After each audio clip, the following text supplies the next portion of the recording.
Yeah, I'll react to that, sure. Hey guys, let's watch a video, shall we? Versus Great QI compilation channel. I'm not sure if they do other things too, but that's what I know them from. Original link, top of the description, QI versus World War I, comedy and history. Great combination. I thought that was Baldric for a second. Let's go. How did this man's bare bottom help Britain win World War I? He looks really different with his suit off, doesn't he?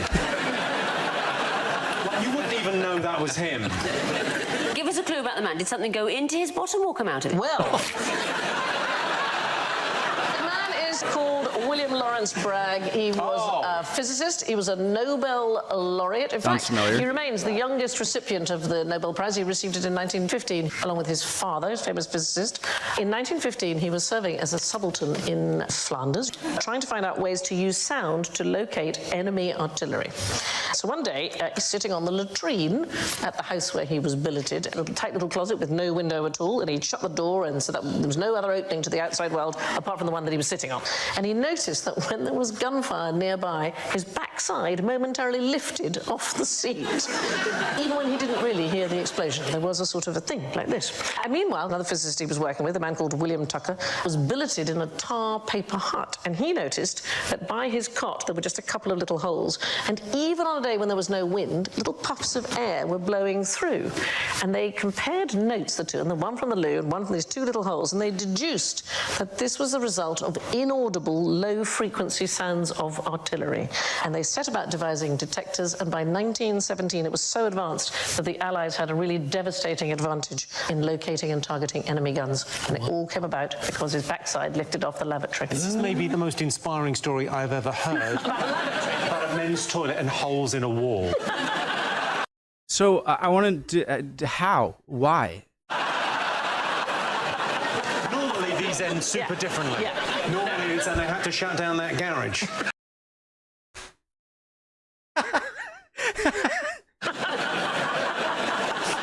and did they have to use his specific arse on all of No, this? I You have to go around the whole, there. But that's how he discovered it. There are still 40,000 outside lavatories in the UK. I'm surprised they've not all been turned into serial cafes or something. That's the sort of thing that people keep doing now, turning toilets into bars. Yeah, there's one not far from here. Yeah? It's a toilet. That turned into a bar. It's called the toilet, I think. I think he said that's the one. I want to know more about how that works, okay? Where you go to the loo, God knows. You can go up the street and do it up the side of a pub. Like. There used to be a thing when people were peeing up the sides of buildings. Boys, let's be honest, boys peeing outside buildings. And talented girls. Yeah, and very talented girls. Lots of London buildings had special tilted metal bars, so that if somebody did pee against it, the pee would splash back on the person's shoes. Well, couldn't you just pee there? I'm not saying you should, but anyways, that was probably the go-to spot. I assume they're not returning back to that outhouse thing or the holes in the bed, but is it because the ground shakes a little and so a little bit of airflow kind of happens that's abnormal?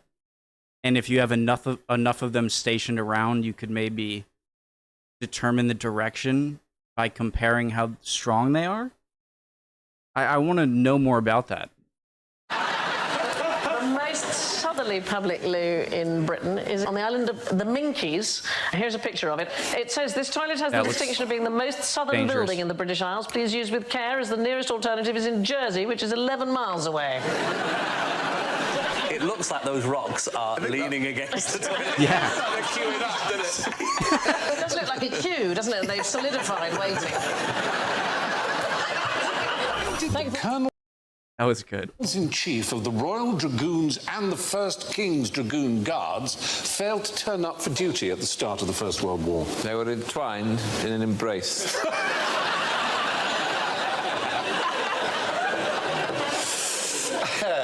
Only now can we reveal the truth. It was one of those embarrassing things about... Oh, I know.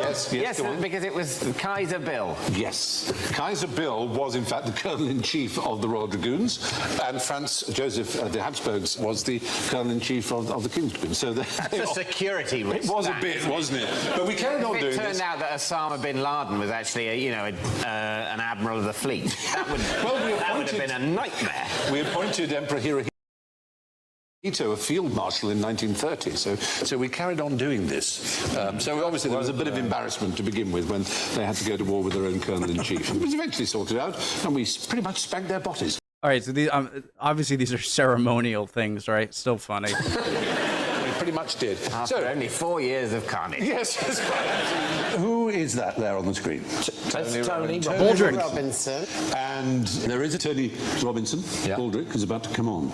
But in the First World War, as you probably know, and we've covered before, there was a Christmas football truce. Yes. But what happened later, in 1915, was that because football had been banned at Christmas Day, a soldier smuggled into the trench a football. It was deflated so that no one would spot it, and then he blew it up before the Battle of Loos. Tom Brady. Sorry, that's an American football joke. I'm sorry. Deflated balls. And I'm thinking of American football. I'm sorry. Deflated. Ignore me. A soldier smuggled into the trench a football. It was deflated so that no one would spot it, and then he blew it up before the Battle of Loos. And in the morning, when the whistle blew to commence the offensive, he threw it out of the trench, shouting, "Play up, London Irish," because it was from the London Irish Regiment, which I'm sure you'll be aware of. And Great regiment. And they found the football when they got to the German trench. They kept it. And it so happens a member of that London Irish happens to be called Tony Robinson, and is therefore always called Baldrick by his fellow. And he has brought that football along today. Wow.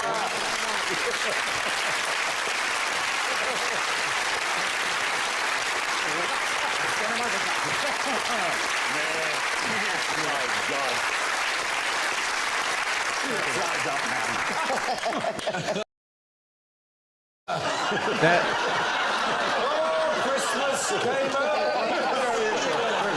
Darling, take that man's name and address.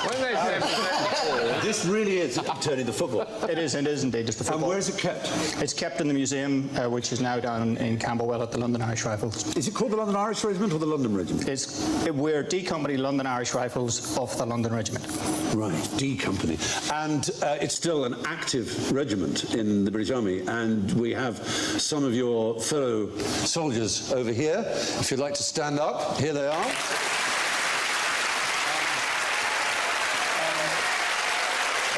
Two boys. They're all recently back from Helmand province in Afghanistan. This is a very historic year for Irish soldiers. Tell me why. Well, last May, all Irish soldiers who deserted the Irish Army... have been... I haven't finished Yeah. It's classic Stephen. It's like, oh, I know this. I have to say it. Who deserted the Irish Army... have been... I haven't finished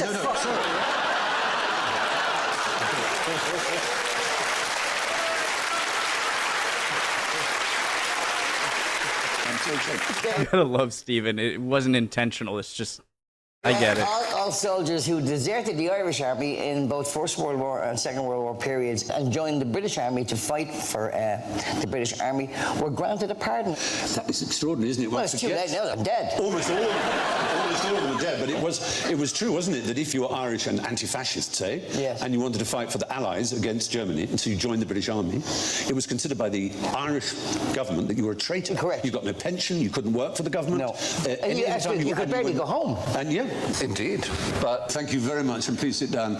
Members of D Company, thank you so much. Anyway, Baldrick, Sir.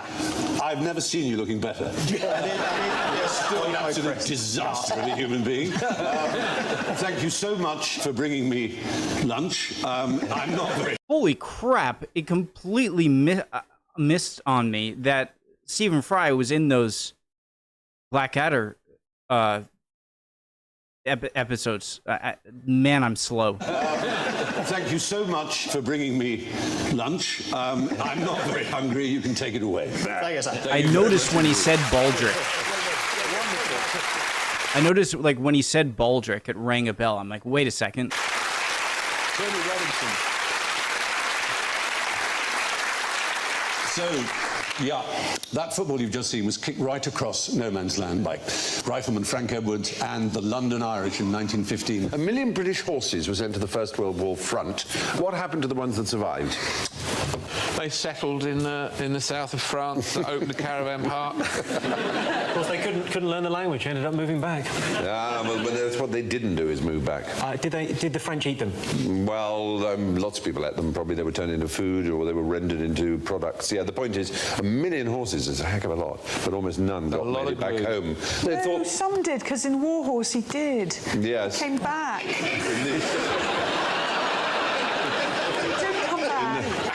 Horses went to the First World War. From Britain, yeah. That's extraordinary. I mean, if you think about just the logistics of getting 1 million horses across the Channel, I mean, they're not all David Williams. No, exactly. According to Michael Morpurgo, who wrote that book, War Horse, you just mentioned, 8 to 10 million horses died in the First World War.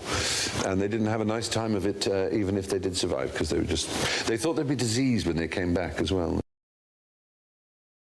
I love dogs, but they get the man's best friend moniker, and maybe that belongs to horses. So they just didn't want them. I'm surprised that Britain had 1 million horses.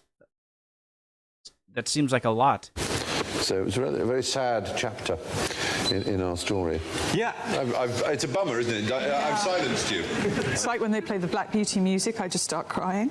Well, you know the bit where Ginger dies? It's really, really sad. You know what they call him, Ginger? I would have that music. I don't... My funeral, definitely. Black Beauty music. Anyway, it's a deal. I'll arrange it. It's a deal with you. Thanks. We'll make sure it happens. Good. So how fast is that coffin going to be moving? Quite a lick, by the sounds of it. One of the most popular ones to have now with the coffin going on is the countdown theme. Like that. So many jokes in a row I don't get. It's bizarre the way people go crazy for horses, though. I remember being like in primary schools. The first time I saw anyone, and it did a really weird thing. It really stuck in my head. And there was a little girl in our primary school class. We were like 6 years old, and she was just in floods of tears, just crying, bawling her eyes out. And we kind of went, "What's the matter?" And she went, "I just love horses so much." Oh, is that how you were? I don't see why that's strange. To write one of those, they sometimes ask you to write things for, your first love. Genuinely, my first love was Frank, and he was a pony. He wasn't very handsome. He had brown ears and a spotty neck and a really bad sweet itch, so his mane just kind of stood up in sections. And my mother always said, if you could love Frank, then everything in the world would always be beautiful, because you thought he was beautiful. And I did. Oh, that's so nice story. He was lovely. He understood me. He did understand me. Why little girls rather than little boys don't care about ponies? I know families who move because the girl, for the sake of, having more space so that maybe they can get a horse. Well, we were emotionally mature a little earlier. Yeah. Or 50 years earlier. I would never move for a child's hobby. I can see it like John go, but I love ponies. Yeah, well, I like this house, my own house. When you pay for the mortgage, you can stick a pony in every room, right? Thanks, Dad. Yeah. All right, what are you asking? Not your dad, all right? Asking? Not your dad, all right? All right. Thank you. So, yes, the fact is very few horses sadly made it home from the front. If they weren't killed in action, they were likely to be fed to prisoners or turned into fertilizer. Why did the colonels-in-chief of the Royal Dragoons and the 1st King's Dragoon Guards fail to turn up for duty at the start of the First World War? They were in... Didn't we just hear this? Butlin, such a little devil. Holiday camps. Butlins, holiday camps. Yeah. Minehead, Scarborough, Filey. Skegness. Yep. But the chalet's little. So, no, but Billy Butlin himself... Was he tiny? He was.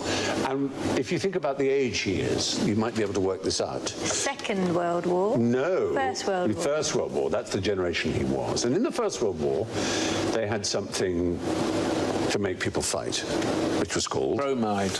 No. It was a law. Conscription, yes. But one of the things that could get you out of being conscripted was that if you were... Tiny. If you were small. Did he pretend to be bigger to...